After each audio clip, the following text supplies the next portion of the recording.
আসসালামু আলাইকুম রহমতুল্লাহ। আমি আমরা এলাকাবাসীর উদ্দেশ্য নিয়ে একটা জিনিস শেয়ার করতাম স্যারাম।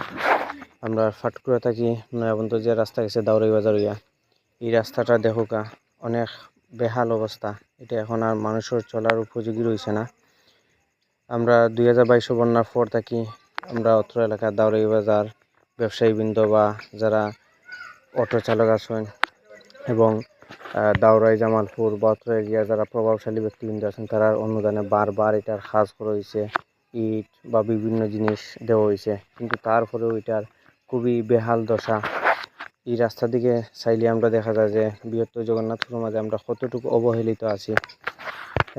আজকে আমি এক জায়গায় যাওয়ার সময় দেখলাম যে আমরা রাস্তাটা কিছুটা আবার ইট ফালানিয়র। গত 2-3 দিন আগে আমরা বাজার ব্যবসায়ী যারা আছে আমরা রাস্তায় সাদা তুলে হয়েছে বা আরও এলাকার মুরব্বী হলে দেখাইছেন। আজকে আমি যতটুকু জানলাম যে আমরা এলাকা থেকে 2 লাখ টাকা তুলে হয়েছে দাউরাই জামালপুর বা অত্র এলাকার যারা ড্রাইভার হল আছেন, ব্যবসায়ী হল আছেন সব রাস্তায়, আর এমপি সাহেবও দিয়েছেন 2 লাখ টাকা।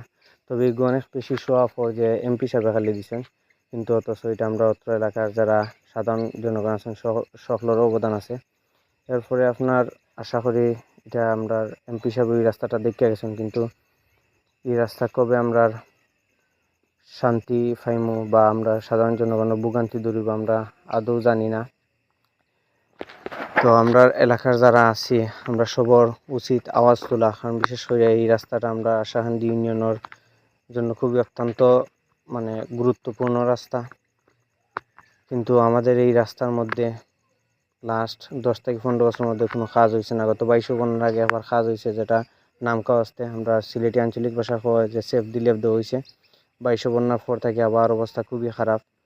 বর্তমান সময়ে এখনও জঘন্যতম অবস্থা। এখন মানুষ সিএনজি নিয়ে গেলে খালি সিএনজিও যাইতে পারে না। মানুষ নাইমা, এই যে আজকে আমি নাইমা সিএনজি ছেড়ে দিছি, কিন্তু তারপরেও যাওয়াটা খুব কষ্ট হয়েছে। তাই আমরা সবার উচিত যে এই রাস্তা নিয়ে আমরা আওয়াজ তোলা। আমরা বর্তমান যে এমপি সাহেব আছেন আমরা দেখলাম যে নির্বাচনের পরে বিভিন্ন জায়গায় বিভিন্ন এমপি হলে খুব জোরসোরে কাজ করা রাস্তাঘাটে, কিন্তু আমরা এমপি সাহেব কতটুকু আগাইছেন আমরা এগুলা নিয়ে আমরা আশাবাদী আমরা এই রাস্তাটা খুব তাড়াতাড়ি কাজ হইতো। সকলে আওয়াজ তুলতে আশা করি।